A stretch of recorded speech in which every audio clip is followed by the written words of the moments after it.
Hello students and welcome to Business Studies class. Today we are going to start with the chapter 2, that is forms of business organization. In our last videos we had covered the chapter 1 in which we had already seen what is the meaning of business, what are industry, what is commerce, what are trade and what are the objectives and risks of business. Today we are going to see how many forms of business organization are there. If we will start a business, how many forms are there? मतलब कितने types के business है. अगर आप केवल खुद का business खोलना चाहते हैं तो आप एक सोल प्रोप्राइटरशिप खोल सकते हैं. अगर आप क्या चाहते हो, किसी कंपनी में आप एक कंपनी खोलना चाहते हो तो आप क्या कर सकते हो, जॉइंट स्टॉक कंपनी खोल सकते हो. तो ऐसे बहुत सारे टाइप्स के क्या होते हैं, बिजनेस ऑर्गेनाइजेशन होते हैं. कुछ ऐसे होते हैं पार्टनरशिप, आपने सुना होगा. लोग क्या करते हैं, पार्टनर्स होते हैं. बहुत सारे लोग क्या होते हैं, पार्टनर्स होते हैं, आपस में क्या कर लेते हैं, बिजनेस स्टार्ट कर लेते हैं. तो यहाँ पे क्या बोला गया है कि कितने टाइप्स के फॉर्म्स हैं, कितने टाइप्स के बिजनेस हैं जो हम चला सकते हैं या हम खोल सकते हैं. तो आज हम वही पढ़ेंगे. तो पहला जो आज हम स्टार्ट करने वाले हैं वो है sole proprietorship. Now what is sole proprietorship? It refers to owned, managed and controlled by an individual. केवल एक इंसान, ठीक है, केवल एक पर्सन अगर एक बिजनेस को खोलता है, एक बिजनेस ओपन करता है तो वो अकेला क्या कर रहा है, उस बिजनेस को चला रहा है. ओन्ड मतलब वो ही क्या है, ओनर है. वो ही क्या है, मैनेज कर रहा है. प्लस वो ही क्या कर रहा है, कंट्रोल कर रहा है. तो यहाँ पे हम क्या बोलेंगे कि सोल प्रोप्राइटरशिप क्या होती है, जब एक ही अकेला पर्सन क्या कर रहा है, उसको मैनेज कर रहा है, उस बिजनेस को कंट्रोल कर रहा है, एक इंडिविजुअल. तो हम उसे क्या बोलेंगे, सोल प्रोप्राइटरशिप. ठीक है. अब यहाँ पे सोल का मतलब क्या होता है, सोल का मतलब होता है ओनली, केवल एक अकेला पर्सन, उसे क्या बोलेंगे हम, सोल. प्रोप्राइटरशिप मतलब ओनर. प्रोप्राइटर का मतलब होता है ओनर, मतलब एक ही अकेला मालिक जो क्या कर रहा है, कंट्रोल कर रहा है, ओन कर रहा है या मैनेज कर रहा है बिजनेस को. तो उसे क्या बोलेंगे हम, सोल प्रोप्राइटरशिप. अब आपके जो एरिया है, जहाँ आप लोग रहते हो, वहाँ पे आपको पता है बहुत सारे जनरल स्टोर्स होंगे, किराने की दुकानें होंगी. अब ये सारे जो शॉप्स होती है ये सब क्या है, ये सोल प्रोप्राइटरशिप है, जहाँ पे केवल एक पर्सन, जहाँ पे केवल एक ही पर्सन क्या है, मालिक है. अब उसके अंडर में चाहे कितने भी पर्सन काम करें, होता है ना दुकानों पे छोटे मोटे जो होते हैं वो लोग क्या करते हैं, एक दो लड़के लगा देते हैं जो उनकी हेल्प करते हैं, पर मालिक तो एक ही है ना, मालिक तो एक ही है. तो उसे क्या बोलेंगे हम, सोल प्रोप्राइटरशिप. अब आप लोग जैसे जैसे बिजनेस स्टडीज पढ़ेंगे, आपके हर चैप्टर में ना बहुत सारे पॉइंट्स आते रहेंगे. तो आप उस पॉइंट्स में आप कंफ्यूज हो जाओगे कि मैम हमें इतने सारे पॉइंट्स लर्न करने हैं. कई कई जो टॉपिक्स होंगे उसमें तो बिल्कुल आपको सारे टॉपिक्स जो है, सारे पॉइंट्स कवर करने होंगे. पर कई टॉपिक ऐसे होते हैं, कई टॉपिक्स ऐसे होते हैं जहाँ पे फीचर्स में ही आपके जो फीचर होते हैं ना, इसी के अंदर ही आपके कुछ मेरिट्स होते हैं, कुछ लिमिटेशंस. तो अगर आप ये फीचर केवल ये फीचर ही लर्न कर लोगे ना, तो इसी फीचर में आप समझ जाओगे कि कुछ जो पॉइंट्स है ना वो तो इसके फायदे हैं, मतलब इसको अगर आप ओपन कर रहे हो इस बिजनेस को तो इसके ये फायदे हैं, और अगर आप इस बिजनेस को ओपन कर रहे हो तो आपको ये लिमिटेशंस भी ध्यान में रखनी पड़ेगी, मतलब ये नुकसान है. ठीक है. तो यहाँ पे फीचर्स में पहला जो फीचर है वो है फॉर्मेशन एंड क्लोजर. मतलब सोल प्रोप्राइटरशिप आप आराम से खोलो, इसमें ज्यादा लीगल फॉर्मेलिटीज नहीं होती, बिल्कुल कुछ भी नहीं होता. कोई भी पर्सन जो है सोल प्रोप्राइटरशिप खोल सकता है, सोल प्रोप्राइटर बन सकता है, कभी भी खोला कभी भी बंद करा. अब आपने नोटिस करा होगा जो आपके किराने की दुकान वाला है, वो जब उसकी मर्जी आता है सुबह मॉर्निंग में वो खोल लेता है, कभी वो 9 बजे खोलता है, कभी 9:30 बजे खोलता है, वो उसके ऊपर डिपेंड है. जब अकेला मालिक जिम्मेदार है, अकेला मालिक ही ओनर है, तो उसकी मर्जी, जब चाहे वो तब खोले, तब चाहे उसकी बंद कर दे उसकी अपनी दुकान. ठीक है. मान लो अगर आज हमारे सोल प्रोप्राइटर को जाना है शाम को शादी में, ठीक है, शाम को कहाँ जाना है उसे, शादी में। उसकी फैमिली ने उसे बोला कि आज जल्दी घर आ जाना, हम लोग सब शादी में जाएंगे। सोल प्रोप्राइटर है, उसका खुद का बिजनेस है, खुद अकेला मालिक है। आएगा, जब उसकी इच्छा हुई बिजनेस खोला, बंद करके चला गया। तो यहाँ पे क्या बोला गया है, फॉर्मेशन एंड क्लोजर इजी होता है, जब चाहे फॉर्म कर लिया, जब चाहे बंद कर दिया। ठीक है, अगर बिजनेस में नुकसान हो रहा है, उसको उसकी दुकान में नुकसान हो रहा है, तो उसकी मर्जी आएगी तो वो बंद भी करके चला जाएगा, वो बिजनेस बंद कर देगा। तो यहाँ पे कोई ज्यादा लीगल फॉर्मेलिटीज नहीं होगी। फिर है लायबिलिटी। अब लायबिलिटी का मतलब होता है लीगली लायबल, मतलब अगर कोई चीज में मुझे नुकसान हो रहा है या मुझे फायदा हो रहा है तो मैं उसके लिए लायबल हूँ, मैं जिम्मेदार हूँ, कोई और पर्सन जिम्मेदार नहीं है। सोल प्रोप्राइटर में जब एक ही अकेला इंसान ओनर रहेगा तो वो अकेला ही तो है, जो सारा नुकसान फायदा सब उठाएगा वो खुद जिम्मेदार है उस चीज के लिए, कोई और नहीं है। तो यहाँ लायबिलिटी से मतलब है लीगली लायबल। आपने आपके अकाउंट्स में भी अब तक पढ़ लिया होगा लायबिलिटीज, इंट्रोडक्शन में पढ़ा होगा असेट्स एंड लायबिलिटीज।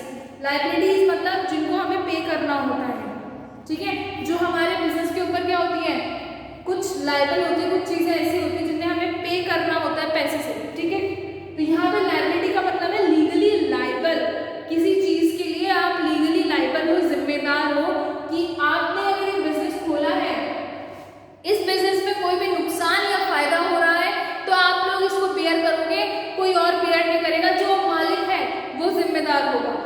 फिर है रिस्क बेयरर।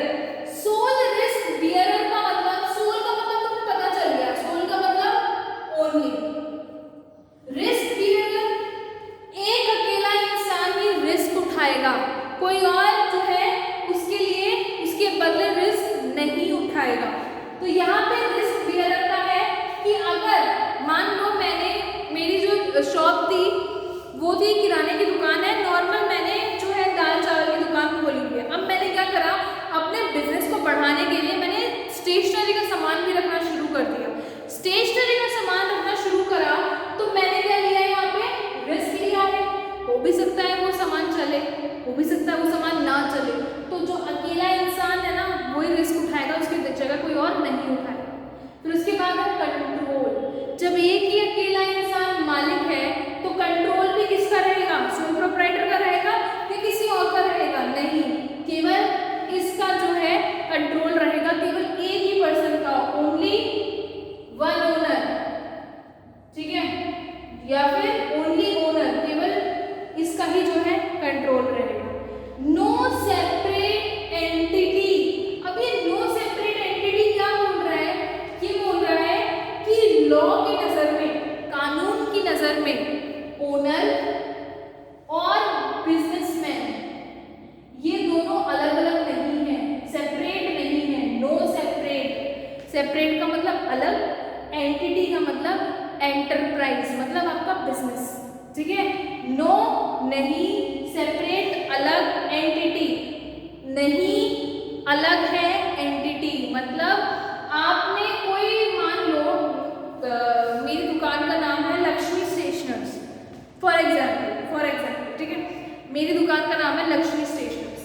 अब मैंने क्या करा है, अपनी जो कस्टमर्स है ना उनको मैंने चीट करा है, उनको मैंने धोखा दिया है।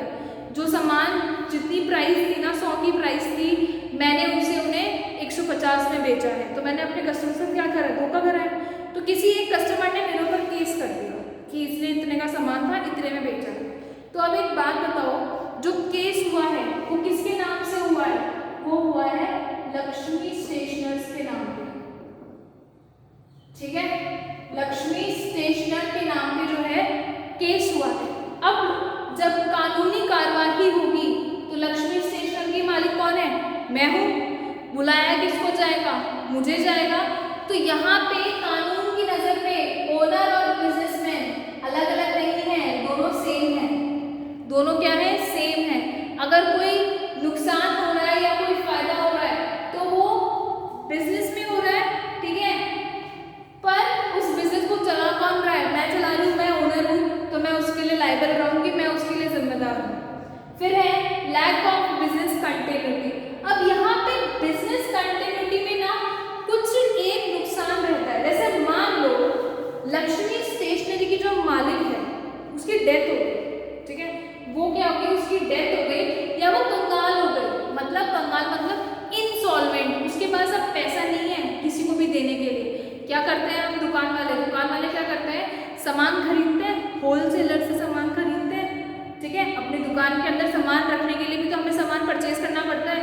अब मैंने उधार में वो सामान परचेज कर रखा था अपनी दुकान में रखने के लिए।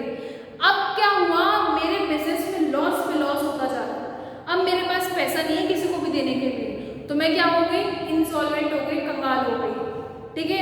मैं अगर इंसॉल्वेंट हो गई या मेरी डेथ हो गई, तो अगर ऐसी कोई भी सिचुएशन आती है तो बिजनेस क्या हो जाएगा, बंद हो जाएगा। क्यों?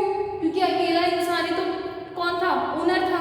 जब अकेला इंसान ही ओनर रहेगा तो बिजनेस कौन चलाएगा? अगर कोई बिजनेस में ऐसी चीज हो जाती है तो बिजनेस कौन चलाएगा? मान लो आपका बिजनेसमैन पागल हो गया, अनसाउंड माइंड। क्या हो गया? Unsound mind. अनसाउंड माइंड का मतलब होता है पागल हो जाना, लूनेटिक, ठीक है। अनसाउंड माइंड का मतलब होता है अपने साउंड में ना रहना, अपने दिमाग में ना रहना, अपने मेंटल सेंसेस में ना रहना। लूनेटिक का मतलब क्या होता है? LUNATIC, लूनेटिक का मतलब होता है पागल हो जाना, ठीक है। तो दोनों ही सूरत में अगर आपका बिजनेसमैन क्या हो गया, पागल हो गया, या उसमें दिमाग नहीं है, कोई भी उसके अंदर शक्ति नहीं है दिमाग की कि वो कोई भी चीज समझ पाए, तो ऐसे में क्या होगा, बिजनेस बंद हो जाएगा, ठीक है। फिर आओ आप, कुछ मेरिट्स हैं इस बिजनेस को करने के। पहला है क्विक डिसीजन मेकिंग, जल्दी से जल्दी क्या लो, डिसीजन लो। मैं अकेली मालिक हूँ, मेरा खुद का बिजनेस है, कोई भी मुझे डिसीजन लेना, मैंने क्विकली ले लिया, मुझे किसी से पूछने की जरूरत नहीं पड़ेगी, मेरा बिजनेस है, मेरी मर्जी में कुछ भी करूँ, मैं मालिक हूँ, मैं डिसीजन लूंगी, मैं लाइबल हूँ इस चीज के लिए, ठीक है। फिर है कॉन्फिडेंशियलिटी ऑफ इंफॉर्मेशन। कॉन्फिडेंशियलिटी का मतलब तो आप लोगों को पता ही होगा, मूवीज में बहुत सुना होगा। कॉन्फिडेंशियल मतलब कोई ऐसी चीज जो बहुत ज्यादा कॉन्फिडेंशियल है, जो किसी को बताई नहीं जा सकती, ठीक है। तो अगर मेरे बिजनेस की कोई भी ऐसी इंफॉर्मेशन जो क्या है, कॉन्फिडेंशियल है, जो मैं किसी के साथ शेयर नहीं कर सकती, तो मैं तो वैसे ही नहीं करूंगी शेयर। मेरा अकेले का बिजनेस है, वो इंफॉर्मेशन मेरे पास क्या रहेगी, कॉन्फिडेंशियल ही रहेगी। फॉर एग्जाम्पल मान लो अगर मैं पार्टनरशिप में हूँ, मेरा जो बिजनेस है पार्टनरशिप का है, बहुत सारे मेरे साथ और कौन है, मेरे साथ साथ और भी बहुत सारे लोग हैं जो क्या है, उस बिजनेस के मालिक हैं। वहां पे कॉन्फिडेंशियलिटी मेंटेन नहीं रहेगी, क्योंकि बहुत सारे लोगों के पास वो इंफॉर्मेशन रहेगी। पर यहाँ पे जब मैं अकेली मालिक हूँ, मेरा अकेले का बिजनेस है, तो कॉन्फिडेंशियलिटी तो मेंटेन ही रहेगी। तो ये क्या हो गया, एक मेरिट हो गया। फिर उसके बाद है डायरेक्ट इंसेंटिव। बिजनेस के अंदर कोई भी फायदा हो रहा है, कोई भी इंसेंटिव हो रहा है, इंसेंटिव मतलब छोटा मोटा फायदा, ठीक है, कोई भी छोटा मोटा फायदा हो रहा है, वो मुझे ही होगा, वो किसी और को नहीं होगा, क्योंकि मैं अकेले की क्या हूँ, मैं अकेला मालिक हूँ। बस एक ही चीज याद रखो, अकेला मालिक। अगर ये अकेला मालिक है तो उसके क्या फायदे होंगे, इसके क्या नुकसान होंगे, ठीक है। फिर उसके बाद है last, ease of formation and closure. बहुत ईजी है इस बिजनेस को चालू करना, ज्यादा लीगल फॉर्मेलिटीज की जरूरत नहीं होती, और जैसे ही मुझे कोई नुकसान हुआ या मुझे लगा ये बिजनेस मेरे लिए ठीक नहीं है, मैंने बंद कर दिया, क्लोजर, मैंने बंद कर दिया उसे उसी टाइम। तो इजी होता है खोलना और बंद करना, ठीक है। उसके बाद आओ लिमिटेशंस में, क्या क्या नुकसान है इसके। पहला है लिमिटेड रिसोर्सेज। अब अकेला बिजनेसमैन है, अकेले ने पैसा लगा रखा है बिजनेस के अंदर, तो रिसोर्सेज क्या होंगे, लिमिटेड होंगे। अगर बहुत सारे लोग पैसा लगाएं तो मैं तो बहुत सारा सामान खरीद सकती हूँ, पर जब मेरा खुद के सेविंग्स, मेरे खुद के ही पैसे इसके अंदर लगे हुए, एक अकेले इंसान के लगे हुए, तो रिसोर्सेज क्या होंगे, लिमिटेड होंगे, एक हद तक होंगे। फिर है लिमिटेड लाइफ ऑफ बिजनेस। यहाँ पे हमने पढ़ा था पागल हो जाए, मर जाए, या फिर इंसॉल्वेंट हो जाए, कंगाल हो जाए, तो बिजनेस बंद हो जाता है, तो ऐसे ही यहाँ पे भी है। ये एक तरह से क्या हो गया, नुकसान हो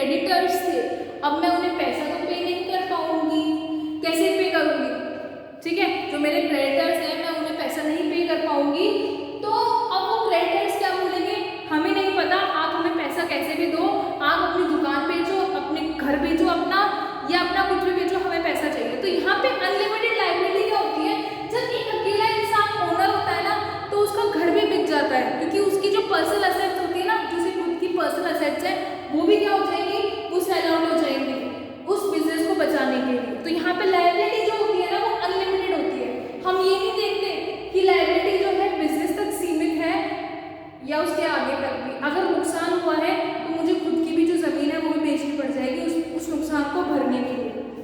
फिर है लिमिटेड मैनेजरियल एबिलिटी।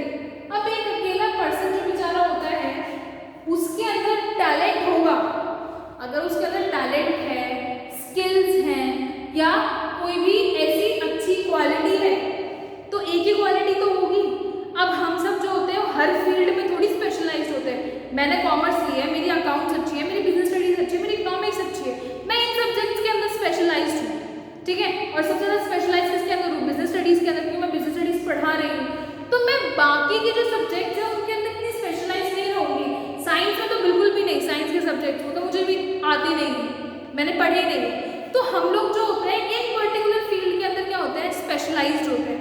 ऐसे हमारा जो सोल प्रोप्राइटरशिप है इसके में भी जो ओनर होता है ना वो लिमिटेड होता है बेचारा, उसके पास सारी क्वालिटीज नहीं होती, मैनेजरियल मतलब मैनेज करने की सारी क्वालिटीज नहीं होती, कुछ एक दो क्वालिटीज होती है जिससे वो बिजनेस चलाता है, ठीक है। तो ये सारे क्या हो गए, हमारे लिमिटेशंस हो गए, मेरिट्स हो गए और फीचर्स हो गए। तो आई होप आप लोगों को ये पूरा जो टॉपिक है ये